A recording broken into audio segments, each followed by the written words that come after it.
Hello दोस्तों, कैसे हैं आप सब। आज के वीडियो में बात करने वाले हैं महाराष्ट्र के एक बड़े ही गजब के शहर के बारे में, जहां गुरु गोविंद सिंह जी ने अपने अंतिम दिन बिताए थे। नांदेड़ महाराष्ट्र का 10वां सबसे बड़ा शहर है, साथ ही महाराष्ट्र की 9th मोस्ट पॉपुलेटेड सिटी भी है। इस शहर का मुख्यालय नांदेड़ जिले में मौजूद है, जो शहर मध्य दक्षिण महाराष्ट्र में बसा हुआ है। इस इलाके को मराठवाड़ा रीजन का पार्ट माना जाता है और ये भी माना जाता है कि ये इलाका महाभारत काल से जुड़ा है। लोग मानते हैं कि भरत के नाना नानी इसी शहर के आसपास कहीं रहा करते थे। चौथी 5वीं शताब्दी में नांदेड़ इलाके को नंद साम्राज्य के द्वारा रूल किया गया था। 15वीं शताब्दी में गुरु नानक जी अपनी श्रीलंका यात्रा के दौरान इस जगह से गुजरे थे। सिखों के लिए भी ये जगह महत्वपूर्ण मानी जाती है। 17वीं शताब्दी में ये इलाका निजाम शाही राजाओं के अधीन आ गया था, जिसमें तेलंगाना और महाराष्ट्र का बहुत सा इलाका भी शामिल था। 1707 में बहादुर शाह प्रथम भी गुरु गोविंद सिंह जी के साथ यहाँ आए थे। इसके बाद बहादुर शाह गोलकोंडा चला गया और गुरु गोविंद सिंह जी ने यहीं पर खुद को अंतिम गुरु घोषित किया।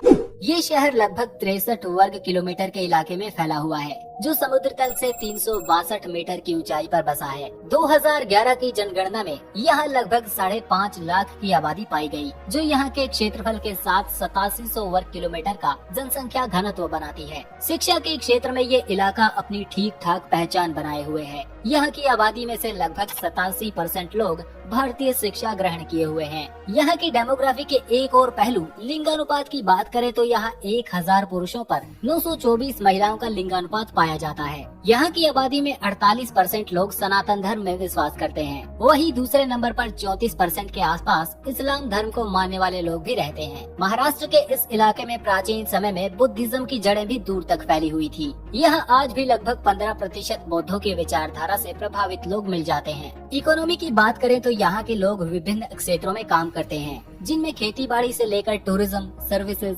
इंडस्ट्रीज जैसे क्षेत्रों में काम करते हैं। यहाँ कपास, केला, गन्ना, सोयाबीन, नींबू, अंगूर और पपीता जैसी कई फसलें उगाई जाती हैं। इसके अलावा पूरे भारत भर में इनका एक्सपोर्ट भी होता है। यहाँ नांदेड़ कॉटन रिसर्च सेंटर भी मौजूद है, जो कॉटन की क्वालिटी को और बेहतर करने और इस इलाके में कॉटन इंडस्ट्री की ग्रोथ के लिए लगातार मेहनत कर रहा है। इसके अलावा यहाँ की इकोनॉमी में हर साल लगभग 10 मिलियन टूरिस्ट का आगमन होता है। ये टूरिस्ट यहाँ होटल, रेस्टोरेंट, स्ट्रीट फूड और टूरिज्म एक्टिविटीज को सपोर्ट करते हैं। यहाँ के लोगों और यहाँ की गवर्नमेंट को इससे काफी बड़ा फायदा मिलता है। यहाँ की मेन अट्रैक्शंस में यहाँ का नांदेड़ फोर्ट सबसे ज्यादा फेमस है।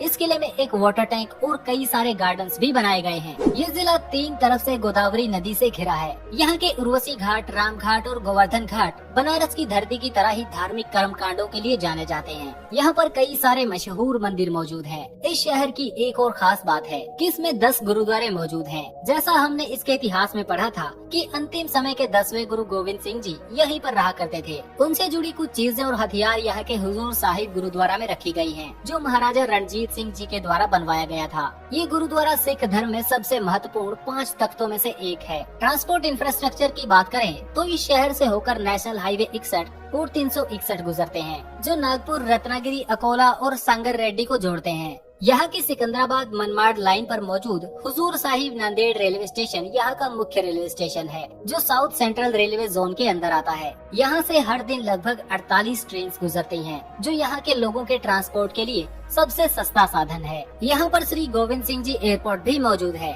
जहाँ से प्रतिदिन हैदराबाद, मुंबई, जलगांव और अमृतसर तक सीधी फ्लाइट्स जाती हैं। इसी के साथ इस वीडियो को यही क्लोज करते हैं। उम्मीद है आप इस वीडियो को अप्रिशिएट करेंगे, लाइक करेंगे और शेयर करेंगे। Thanks for watching.